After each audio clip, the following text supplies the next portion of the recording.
Hi, good morning, everybody. Thank you for joining us this early. I know it's early in the morning, but hopefully you guys are ready to get a few tips on how to take care of our teeth at home. And we try to make this presentation hopefully with questions and interaction for you guys. So hopefully you guys can interact through your screens. You may not have to unmute yourself, but feel free to answer some of the questions and start thinking about what would you do in some of the scenarios. But let me get started here.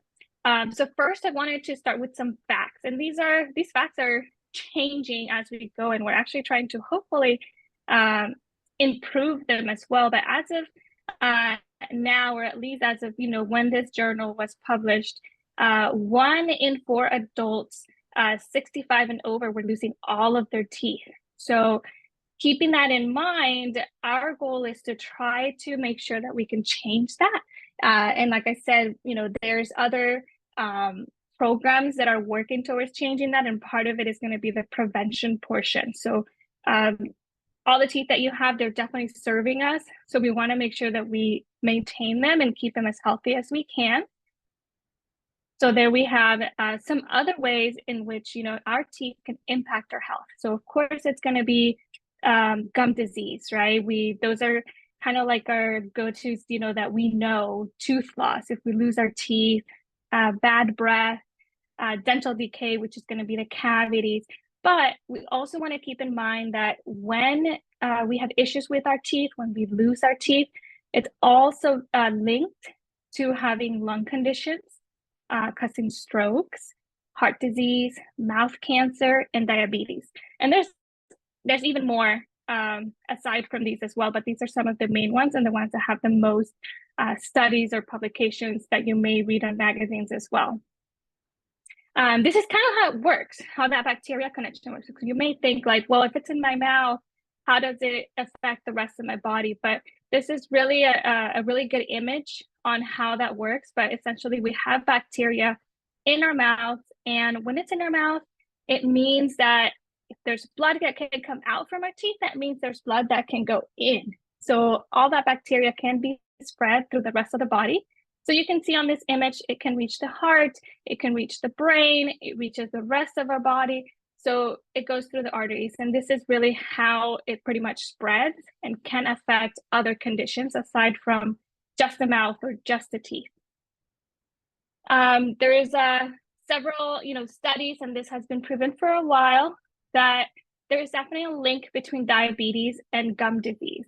So 1 in 5 cases of tooth loss, like I was mentioning, including the ones from before, are linked with diabetes, meaning that a lot of those people that lost all of their teeth likely had diabetes, at least 1 in 5.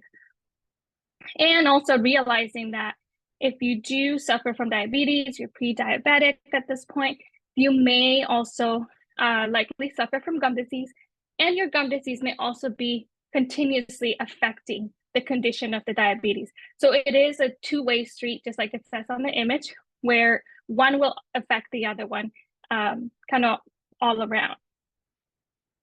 Now, talking about diabetes, I also wanted to touch up on something else, because a person with diabetes is more likely to get gum disease, just like we saw in the previous slide. But we also know that a person with diabetes and that smokes is also, and is 45 years or older, is likely to have more severe gum disease. And I want you guys to think about this one, because a person with diabetes is 2 times more likely to have gum disease, but a person in addition that smokes and is 45 years or older, think about what that number may change to. So it's not 2 times more likely, but it's going to be higher. So you can start to, kind of think what it may be, but it's actually 20 times more likely to have severe gum disease. So just trying to give that a thought and trying to see who may be at a higher risk and how a lot of the things that we do on a daily basis may change our conditions and likelihood for risks of other conditions as well. This is something recent, actually, and we wanted to add it because there has been recent studies to prove that the initiation or the progression of Alzheimer's disease also has a two-way street with gum disease.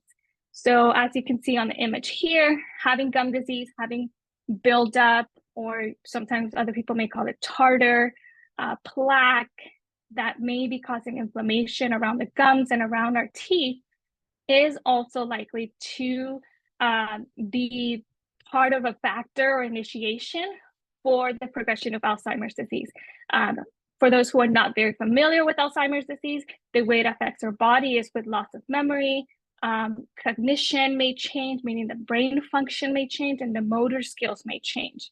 And the way this happens is just like with the previous image, where, like I mentioned here, we have some of that plaque bacteria, and that travels through the rest of the body, through the arteries, and it starts to bring some of that plaque onto our brains as well. So it all travels through the rest of the body. So again, keeping in mind that even, for those who may say, I only have a few teeth, let's keep those healthy. They're definitely functional. They're helping us smile, if they're helping you eat, if they're helping us keep those dentures, if you have any in place, then we want to keep them healthy. We want to keep them clean as well. Other ways that we can hopefully prevent any other conditions, it's going to be by brushing our teeth to prevent pneumonia. So again, keeping that bacterial level down will hopefully help so that we are reducing the amount of bacteria or germs that are traveling through our bodies and even to the lungs, right? So we were talking a lot about traveling to the brain. We talked about traveling through the arteries and the rest of the body, traveling to the heart. But this is also another way where bacteria from our mouths and our teeth can travel to the lungs and cause issues such as pneumonia as well. So now that cold season's coming, you want to make sure you lower or reduce those risks. For any of you that are taking medications, it's important to keep in mind that as much as our medications are helping our current conditions, helping us with any illness that we may have, there's also some side effects. And a lot of those side effects, one that is very common with a lot of medications, is actually going to be dry mouth. So a lot of medications may cause dry mouth. And I want you to be aware that when we have dry mouth, it increases the risk for having tooth decay. It increases the risk for having cavities. Tooth decay is going to be the breaking down of the teeth. So 30% of older patients, 65 years or older, do suffer already from dry mouth. So in addition to that, 40% of patients older than 80 may suffer from dry mouth as well. But then we may have those medications either be the cause or just getting older be the cause of that dry mouth. So when you have dry mouth, we want to try to balance out and see how we can hopefully help to reduce the risk for cavities. This is going to be a bit of a class. So as well, I wanted to show you tooth anatomy, just for you to learn a little bit. I know most of you already know this, but here we have the crown of the tooth, we have the neck of the tooth, and then the roots of the tooth. This here, this spongy thing over here, that's going to be the bone. So we always want that bone of the tooth to stay right, covering the roots and hopefully close to the neck of the tooth. So we want to see that way. And this is going to be when we start to see gum disease. So notice how on healthy teeth, healthy gums, and healthy bone level, we're going to see the bone really close to the neck of the tooth, right? And then we see the crown over here. When we start to get a little bit of inflammation or gingivitis, that's over here on the bottom left, then you start to see that the gums are getting higher and they're also getting red. But the bone may also start to suffer as well. So bone is getting a little bit thinner, but it's still at the neck of the tooth or just about. This is going to be a time where if we start to see a little bit of bleeding, then we can hopefully pull back and get that area to improve. But if that's consistent, if that becomes a chronic issue, then that's when we may start to see moderate periodontitis. So now this is going to be an infection of the bone. And you can see how the bone level at this area, it's now breaking down. You can see how that continuation of the redness and the swelling of the gum is still there. And the bone is now suffering from that chronic condition, meaning that it's been going on for a longer period of time. And then we have severe periodontitis. That's when we start to lose a lot more bone around the tooth. And then losing the bone around the teeth means we're losing support around the teeth. So if this is the case, when some of these teeth here may start to get loose because there's not a lot of support.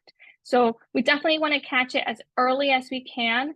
It can be different for different teeth in the mouth. So some teeth may be in this stage, some teeth may be on this stage, and some on this stage. So we want to try to reduce the amount of inflammation to hopefully prevent from moving on to the right side of the screen, as you can see over here. These are what you may find in your mouth. Plaque is going to be soft. So plaque you can remove with your toothbrush at home. Plaque may likely appear on a daily basis for you, depending on what you're eating, maybe even after every meal. It may not be this much, but you will have, likely have a layer of plaque on your teeth. If we leave that plaque unattended, if we don't remove it, and maybe it's going to be on just one tooth or just one area, then that may mean that it may start to harden and mineralize. So this is what we call calculus, but also known as tartar.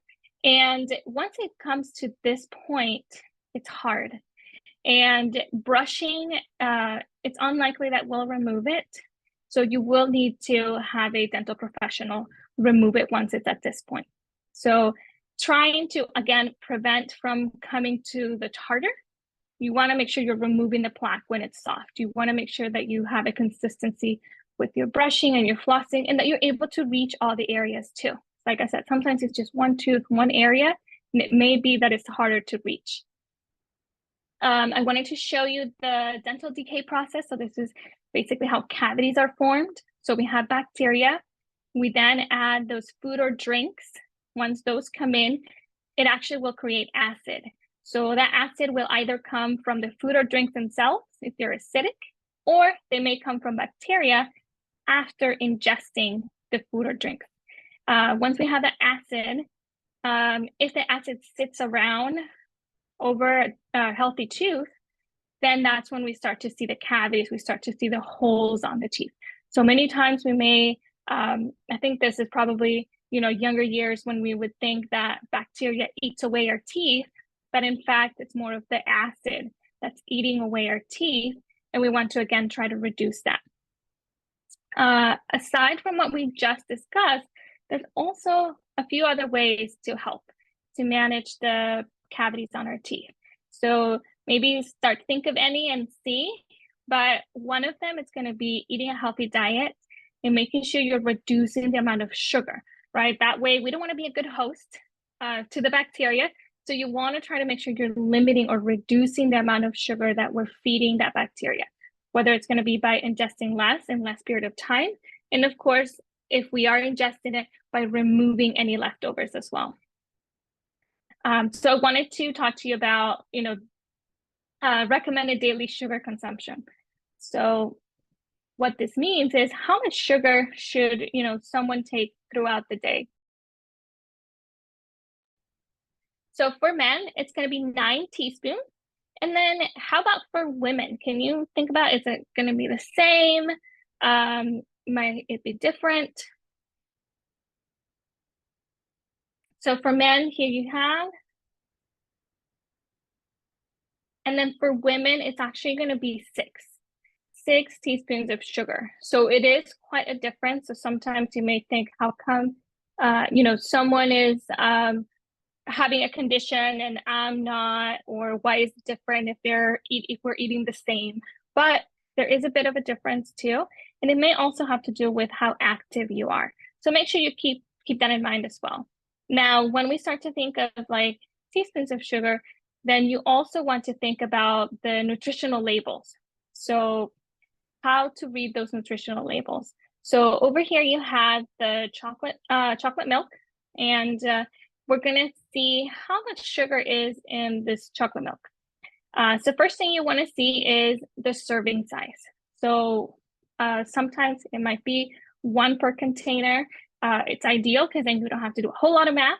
But sometimes it might be 2. So that means you're going to have to multiply by 2. But in this case, it's 1 serving size is going to be 1 cup So we don't have to do any additional multiplication there. And then the other part is we want to see how many grams of sugar. Now, we already talked about teaspoons, but we didn't really talk about grams. So now we are going to be converting. So 4 grams of sugar is going to equal to 1 teaspoon. That means that if we are going to be trying to find out how many grams of sugar here or how many teaspoons are, then we will know that just this chocolate milk alone is going to have 5.5 teaspoons of sugar. So keeping that in mind, then we start to think about our previous slide. And we think, well, how many can I have throughout the day? And how active was I throughout the day as well? So keep that in mind. And when we're reading and we're choosing, in this case, we would recommend plain milk, which would be ideal. So that sugar content will be lower. This one, I think everybody knows these delicious cookies, but we want to think about how many cookies should we really have. And in this case, for these cookies, in this specific container, there were 11 servings, meaning just about 33 cookies. So in this case, 3 cookies are going to equal to 1 serving. So if you eat 3 of them, then that means that it will have 14 grams of sugar, which is actually less than the milk, right? So it's less than the milk, but hopefully you're not having both chocolate milk and 3 Oreos at the same time, because that's going to be possibly getting you over. Now here we have the conversion again and how many of the sugar teaspoons we have. So that's going to take us to about 3.5 teaspoons of sugar. So keeping in mind again, how much should we really intake and how active were we throughout the day. Now this one we're going to be comparing. So I'll let you guys work with me on this one as well. But here, this one is a little bit tougher because it does have different serving size, but we're going to stick to just the serving size with the Cheerios itself. So here we have the difference between the Cheerios and the Cocoa Puffs. So having something with additional sugar or with like a different flavor as well. But for this one, you can see how the sugar content changes. So for 1.5 cup of Cheerios, it's going to give us 2 grams of sugar. And in this case, that's going to give us 12 grams of sugar for 1 cup. So it's actually less than the Cheerios, but it will give us 12 grams of sugar. So again, when you're at the store, when you're choosing things, it doesn't mean you can never have those Oreos, or you can never have that chocolate milk, or never have the sugary cereal that you may like. It just means that you may need to balance it out. And maybe not every day, but try to pick a day where you're active. Try to pick a day where you may not be having all of it on the same day.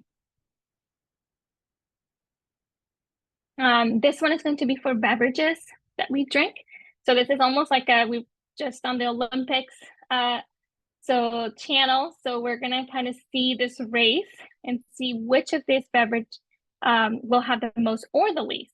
So as you can see so far, we have our champion here. Water is winning, but then we can focus on all the other ones. And which one do you think may be the one that has the most? And which one do you think may come off of the race first? So far, everything is about the same. So far, all of these drinks have at least 6 teaspoons of sugar. And as we go along, they all still have about 8.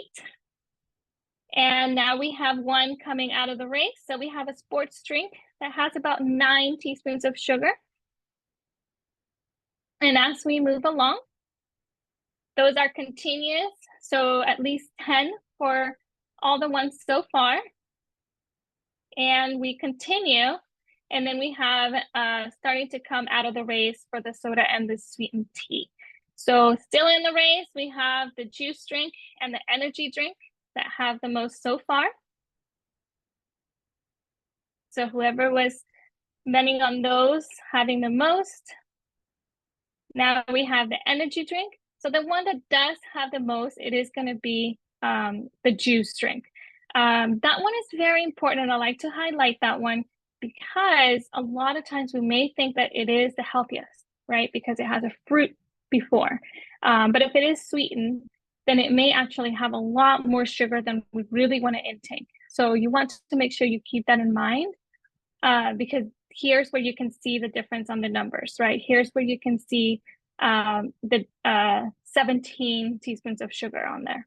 So it's not always, just about how much we're having, but just how sugary something may be, or how citrusy something may be, because I did want to touch on the acidity again, which we talked about a little bit already. So here are some of the foods that may have a little bit more acidity in them. So we have the soda, we have the energy drinks, carbonated water. So if you are having some of these things, then it means you're putting a lot of acid in your mouth as well, on your teeth. As you start to move this way, then hopefully they're a little bit less acidic, but especially if you're having your coffee, that is quite acidic and it can break down the teeth. So keeping in mind not only how much of something you're having, but also how often. So if it's taking you over 15, 20 minutes to finish your cup of coffee or to finish a carbonated drink, that means that you are exposing those teeth to the acidity for a much longer period of time. So keeping in mind, it's always better to take it in with your meals. It's always better to kind of group things together. And if you are going to snack, then again, trying to keep it for a short period of time. And hopefully it's not going to be something overly sugary or overly acidic. I have a question, Brenda. Oh, yes. For the number 3, the carbonated water. So we drink a lot of La Croix. Is that bad for you? There's no sugar. Correct. So there is no sugar, but it has acid. So anything that has bubbles has acid. And we talked about sugar helping bacteria, right? Feeding bacteria, making bacteria stronger, helping bacteria reproduce and produce acid.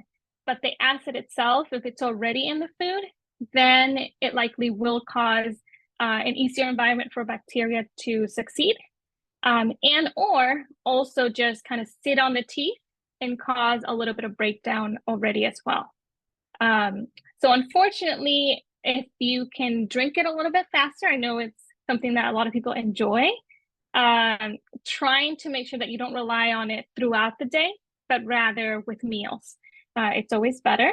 And that way you can finish it in a shorter period of time. And if also, if Dr. Bonnie wanted to chime in and, mention anything, I don't know if she's on the call and you wanted to add anything. Thank you, Brenda. Hi, everyone. I'm Bonnie Ju. I'm a dentist and the community engagement director at Sonrisas Dental Health. And I always get re-energized when I hear Brenda's presentation, even though we talk about it every day. And I just wanted to chime in here too, because that's a great question, Tina, about the acidity. Brenda's slide here shows that certain drinks have different types of pH. And depending upon how high or low the pH is, will determine how acidic that drink will be, regardless of the ingredients as well. So you have almost a double layer of issues when we're talking about foods, and it's kind of a hidden issue. I wanted to chime in because certain mouth rinses, people use actually now. In the past, we would say, oh, use a mouthwash, it kills bacteria, kills about everything in your mouth, so that's great. Now we're learning that actually certain mouth rinses, if they're more neutral, may be a little bit more gentle on the tooth enamel, because if it's too acidic, it will actually weaken the enamel microscopically, which makes it a little bit softer. Not so much where we can actually feel it, but enough where we're losing ions on the enamel, and it can only be remineralized when we're using like fluoride toothpaste or fluoride rinses, which Brenda will cover in a little bit. But thanks for letting me jump in there, Brenda, because what you had said made me think of the mouth rinses that a lot of people use nowadays. And so it's hard to find the more alkaline or neutral mouth rinses, but it is starting to become more visible now. Thank you. Thank you. Thank you for adding the date, and thank you for a great question. This brings us actually to this other question. So is it better to brush our teeth as soon as we're done eating, or is it better to wait?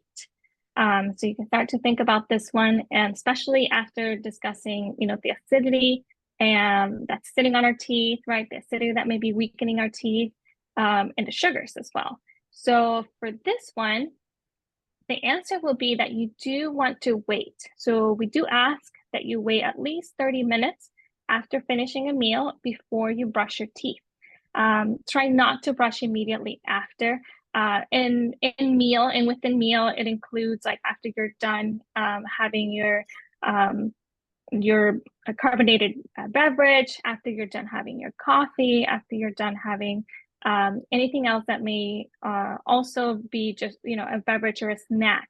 So you do want to wait at least 30 minutes. And the reason is because our body, it's so great that it will actually try to remove some of that acidity. And that's going to be our saliva. Our saliva is going to try to remove some of that acidity to neutralize our mouth back as much as it can. There may be other factors coming in, like genetics as well. But in this case, our saliva will definitely try to at least reduce some of the acidity. So the body will need about 30 minutes or so. You can speed up this process if you swish with water. Tap water will be better, or anything that hopefully is non-carbonated. And that way you can bring some of that acidity to a more neutral level. So once you're brushing your teeth, you're hopefully not brushing with the acidity throughout and along your teeth. So yes, definitely do try to wait after having meals, snacks, or beverages, at least 30 minutes. Swish with water. So this is another reminder. And this is other reminders here to make sure that you also brush your teeth at least twice a day. And don't forget to floss. Using a soft bristle brush, I want to emphasize as well that you want to make sure that you're brushing closer to the gums. I know if we start to see that some of the roots of our teeth are being exposed, some of you may have heard the word recession, then it may want us to try to avoid brushing that area, but in fact, we want to make sure we're cleaning it very well. So what you can do is just make sure that you're being very gentle and that when you're brushing those areas, but we definitely want to make sure we clean along the full surface of the tooth, whether or not it's exposing a little bit more than what we normally would see. So in this case, we only see the crowns, but if we're already starting to see the neck or the root of the tooth, then you also want to make sure you're brushing along those areas. If your toothbrush looks like this, make sure you change it. Probably sooner than 3 months, but if at 3 months, it may also have a lot of bacteria on it too. And something I mentioned too, if you were just sick, especially now when a lot of conditions are becoming, on the regular, like the cold, the flu, and even COVID, then you want to make sure that, perhaps you are switching your brush after having those conditions. And that way you can start fresh and remove those. Don't brush too hard, because aside from some of the bone loss, you may also see the gum recession from doing that brushing too hard around the gums, where the gums start to pull away, and we may start to see this as well. So that's why I mentioned, make sure that when you are brushing, if you have some of these areas exposed already, try to make sure that you're being very gentle. I have had this question come up in the past, and I just wanted to kind of clarify on how you can better buy a soft bristle brush. So making sure that when you're looking for a toothbrush, you're looking for an S on the corner. So I have a little close up here. S, it stands for soft. Some people may think that S stands for small, and then, we may have like medium that might be like the size, but it's actually for the bristles.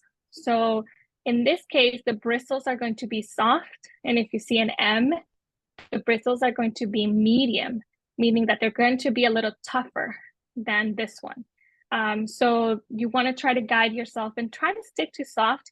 If you see an extra soft bristle brush, that may be okay too.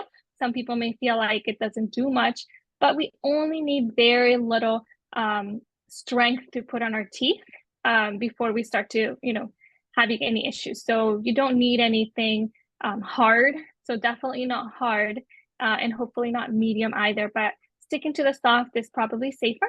And if you'd like to do extra soft, then that's also okay. Bruxism, some of you may have heard of this as well. Some of you may already be wearing something to protect the teeth from bruxism. But something we wanted to mention is bruxism may happen to anyone, and it is linked a lot of times to stress. It may be linked to the bite as well. So make sure you talk to your dentist if you feel like you may be suffering from the effects of bruxism, meaning if you start to notice that your teeth are getting shorter, if you start to notice that maybe your teeth are chipping, then make sure you talk to your dentist and try to see, what the cause may be. So that way they can better help. Sometimes bruxism may come with headaches as well, especially in the morning. So if you are, again, suffering from some of those things, make sure you bring those symptoms up to your dentist and make sure that you can start to track them as well, just in case you may need, hopefully, something to protect the teeth. With bruxism, you may not be able to stop bruxism from happening, but you may be able to protect the teeth. Now, actually, this one may tie in with Dr. Bonnie, because there are a lot of things, tools, and supplies that you can buy at stores and pharmacies for your teeth. One thing that we do want to recommend is to make sure that you get rinses that contain no alcohol. In the past, we, and even now, I know we use alcohol to clean our hands, kill bacteria, but in the mouth, we have a lot of bacteria, and we just really want to make sure that some of that bacteria creates a balance, right? So we may not be able to get rid of all of the bacteria, but we also don't want to get rid of the good bacteria. So for that reason, the alcohol may actually, we cannot tell for a fact or for sure which bacteria is actually attacking or killing. And on top of that, alcohol will also dry your mouth, which may cause an increase in bacteria that may be causing cavities or bone loss. So trying to avoid any kind of mouth rinses that may contain alcohol, because now we may have different factors. We could have the alcohol, and if it's a mouth rinse that may have a lower pH, meaning that it's a little bit more acidic, then it may also cause more effects on the teeth as well. So to start, at least you may be able to try to pick the one that doesn't have alcohol, and the ones with no alcohol are less likely to be more acidic, right? So try to make sure you stick to anything with no alcohol. This one is going to be one example, ACT, but there's other ones on the market. There's many on the market now, just as long as they say no alcohol. As far as toothpaste, we do recommend toothpaste that has fluoride. So most of the toothpaste on the market will have fluoride, and that helps to strengthen the teeth. If any of you are suffering of like tooth sensitivity, then there is another ingredient which we can put on the chat so that you can try to get, but usually the brands that may have it, it's going to be like Sensodyne for tooth sensitivity, and it's going to be potassium nitrate for your teeth. So that one is going to help with sensitivity. So you may choose to go for that one. The ones that we do recommend that you try to stay away from is hopefully anything that whitens the teeth. So trying to stick to the other ones that don't have a lot of the tooth whitening, so they don't, they're not too abrasive on your teeth. We talked about, not forgetting to floss. So we do have several flossing options that we want to, bring up to your attention. So of course, then we have the traditional flossing, and then we also have the floss picks. These are a lot convenient. They perhaps don't get around the tooth like this, like you see on your bottom left. So they may not be as fully efficient, but if you are unable to get through and around your teeth, then this may be a good option too. So keep that in mind as well. In order to reinforce a little bit of the flossing, you may be able to use like the little brushes or Christmas trees. And you just want to make sure that you're careful. You don't want to force these in either, or this ones. For anybody that has like a bridge, we call these interproximal. They come in between the teeth. So you may need to use something to guide your floss underneath bridges. And for those of you who have dentures, want to make sure as a reminder that you do remove them at night, right? So try to make sure you remove your dentures and don't keep them in the whole time, but to allow your tissues to breathe a little bit. And that way it would allow you some time to manually clean those dentures as well. So make sure that along with cleaning your dentures or your partials, you're also cleaning your gums. Make sure that you rinse your mouth, and you can leave your dentures soaking. There's also some tablets that a lot of you may be familiar with if you have dentures already, that you can add to help maintain and keep those clean. This is one reminder that we do, especially now that, you know, a lot of people have, you know, the smartphones. A lot of people are using the internet just like we are now. That you do want to make sure that a lot of the things that you see on social media, a lot of the videos that you may see, most of them are going to be personal experiences. So we just want to give a reminder that you keep that in mind, that the personal experiences may not apply to everybody, and that you do want to rely a little bit more on scientific evidence. So when scientific evidence, that's going to be make sure that you question what you see, make sure that you question where it came from, make sure that you question who it came from, and how current it is, right? So how long ago did this fact come about? So keeping that in mind, just make sure you're watching a lot of that, you know, and hopefully it's bringing a smile to your face, but make sure you're also keeping all of these other things in mind as well. Another reminder is going to be for regular dental checkups. If you can visit a dentist twice a year would be ideal. Some people may have to go a few more times, but even if you have dentures, we do ask that you go see the dentist to make sure that they check the tissues around and maybe even request an x-ray around those areas.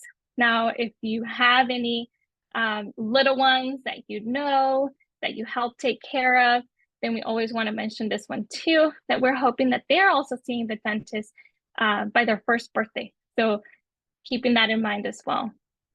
For anybody that has a need of finding dental coverage, if you don't already have dental insurance, some people may be paying out of pocket as well.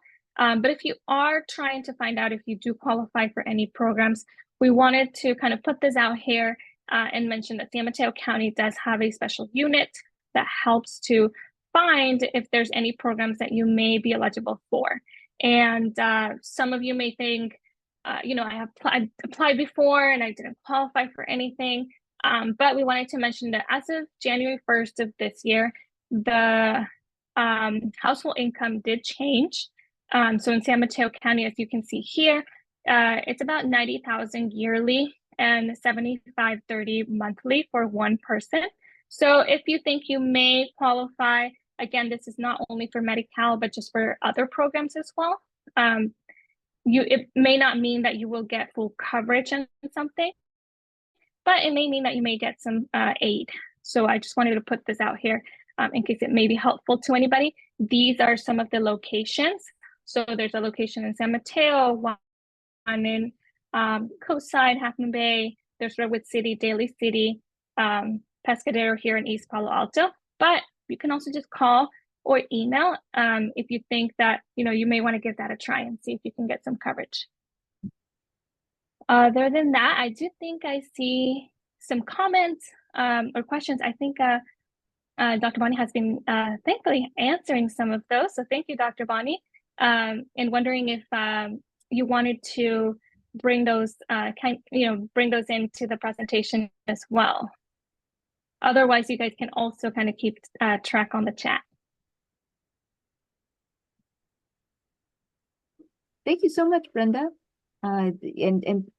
It's so nice to see people engaged with the questions, with some terrific questions. Did you want to, I just typed a few things to give some basic answers, but Brenda, did you want to answer them, or do you want me to just kind of briefly address some of these that I've been typing? Oh, yes, of course. If you want to just kind of publicly, mention it so everybody can Sure. hear if they don't know how to get to the chat. Right, exactly. I know some of you might be on your iPads or phones as well, and sometimes I have trouble seeing the chat at the same time. So people had asked, are oral irrigators like water picks recommended, or electric toothbrushes, or gargling or rinsing with warm salt water? So terrific questions. We get these a lot. With electric toothbrushes, they can be very effective in removing plaque and bacteria, sometimes even more so than a regular manual toothbrush. But a manual toothbrush can also be just as effective. It all depends on how you use it. With the electric toothbrush, it's working for you, so it can help a little bit more in the back if you have trouble reaching the back teeth. The only thing with the electric toothbrush, though, is the flip side. Because it is moving at a fast pace, it can also wear down your gums more easily. So you have to be careful and balance that. So I always tell people, don't scrub with it. Let the toothbrush work for you, and just let it gently guide it along from one end to the other, so you're not missing any surfaces, but don't stay in one spot very long, because it's like a buffer or a sander. If you stay in one spot too long, you might get a bald spot there.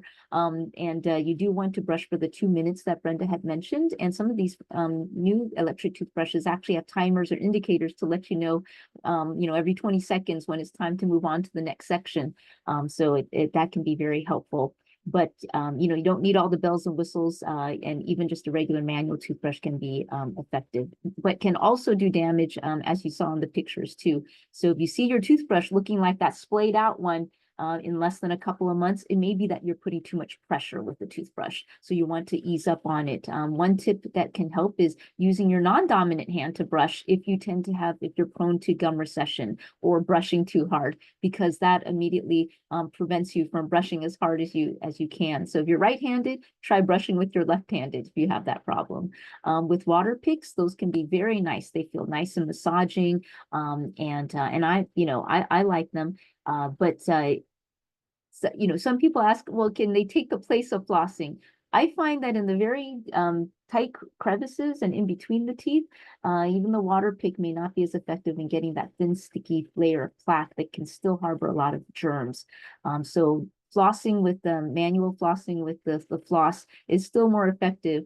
But if you have some, arthritis or mobility issues with your hands, then, or tendonitis, then the water pick can be a nice adjunct and nice supplement to your routine. Do ask your dentist, though, or dental provider about using the water pick on a regular basis, though, if you have gum disease, especially severe gum disease, because sometimes they might give you guidance on how to use it or where not to use it, because if you have like deep pockets, and because it is kind of forceful, that water jet. And then lastly, with the warm salt water, I find that it can actually be very effective with like canker sores or sore throats. And as long as you don't drink it, but gargling and rinsing can be helpful, but it doesn't take the place of regular brushing or flossing. Or may not be as effective to remove all the harmful bacteria in your mouth. Any other questions? Oh, I'm sorry, there's a few more messages. Yeah, I see 2 other questions on there. So one of them is a great question about how can we prevent dry mouth? I don't know if you want to take this one. You can from yeah, and then maybe you want to add in, but from my end, it is a bit hard to prevent dry mouth. Dry mouth may come with age, so we may start to see that. Dry mouth may also come with any of the medications that we may be taking, so it may be a little bit hard to prevent it. And what we want to try to do is, how do we react, right? If we have dry mouth, what can we do? So there are special rinses that you may be able to use that will hopefully cause us to have a little bit more salivation. So it may make us salivate a little bit more. And if you take those at night, then it may help, because at night is usually when that dry mouth may start to hit a little bit more. Or if we sleep with our mouth open a little bit, then that may kind of change on how we react to it. So trying to go for like mouth rinses that may hopefully help us to salivate. If you are feeling like you have the dry mouth throughout the day, there's also some mints or lozenges that you may be able to take. But at the same time, you want to make sure that you're not taking too many of those and increasing the amounts of the lozenges, even if they're sugar-free. So even if they're sugar-free, you don't want to take too many of those either. And too many, usually from the packaging, you want to make sure that you're sticking to 6 or less of the ones that are sugar-free. And if they do have sugar, then you want to prevent even more of that as well. I'm not sure if Dr. Bonnie had any more tips to add to that. No, you covered it all. There's one extra. You mentioned lozenges. There's actually an interesting lozenge that is supposed to stick to the side of your cheek. And it's supposed to stimulate that salivation, or because we have salivary glands on the insides of our cheeks and underneath our tongue. And so the lozenges on the inside of our cheek is supposed to help us like create that flow of saliva. I've heard different things from different people. Some people say it doesn't really stick; it just keeps coming off. But you know, everybody's mouth is a little bit different. But yes, the key thing is to be careful if you are trying to hydrate because you have a dry mouth. Because some people say, "Oh yeah, I just sip tea throughout the day, and that seems to help." Well, tea by itself can be okay. But if you have tea with honey or put a little sugar in your tea, or put a little bit of sweetened water, that's when you want to be careful, or even lemon water. This is a little bit, actually lemon water is interesting because some people have read, and I've read that lemon water can be alkaline, which can be good for your digestive system, but the lemon itself is acidic, and when it passes through your teeth, it creates that acidic environment. So I haven't quite figured out which one is the better of the two, you know, the better balance. But do keep in mind anything that you're exposed to on a long basis, that's when you want to be more mindful. Something that you're drinking once in a while is not going to, you know, do irreparable damage. But if you are sipping on something for a long period of time and it's something that's creating an environment that is not helpful or healthy for your teeth, that's when you can get some problems down the road. Yeah. And then, here's a good one about wisdom teeth. Yes, the age-old question, do I keep my wisdom teeth in there or do I take them out? Well, it depends. It depends on the position of the wisdom teeth, how they grow into your mouth, or if there is even room in your mouth for them to grow. Sometimes they can be stuck in the bone, which means that they'll never have enough room to grow into your mouth. Apparently, our mouths many centuries ago or millennia ago were wider and could accommodate more teeth, you know, 32 teeth.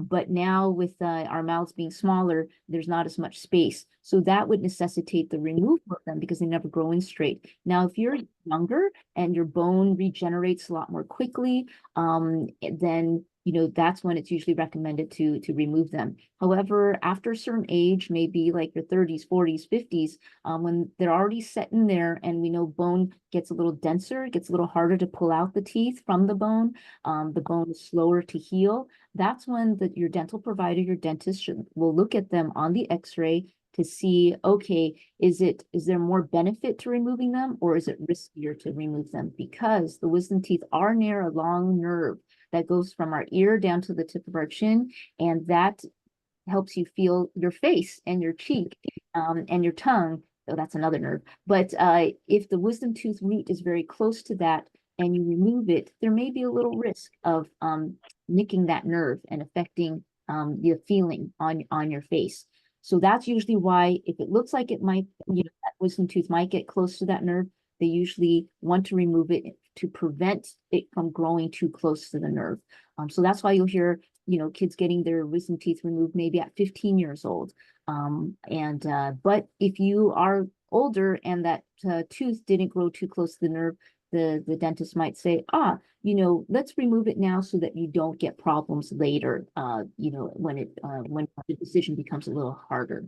So that's kind of a long answer to basically say that it just depends. It depends on how your teeth are, what the x-ray looks like, and what your dentist says. But great question. Okay. Okay, Tina, I think that was all for questions.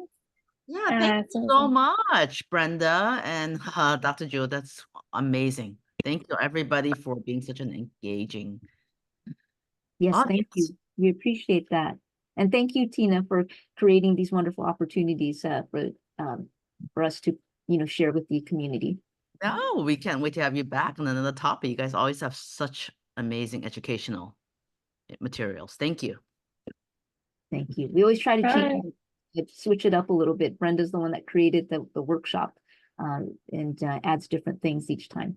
And it's important, the teeth. Most people don't think about how the teeth affects our body. This is such an important topic. Exactly. Thank you. Thank Thank you for you. having us. Bye-bye. Bye bye, everybody.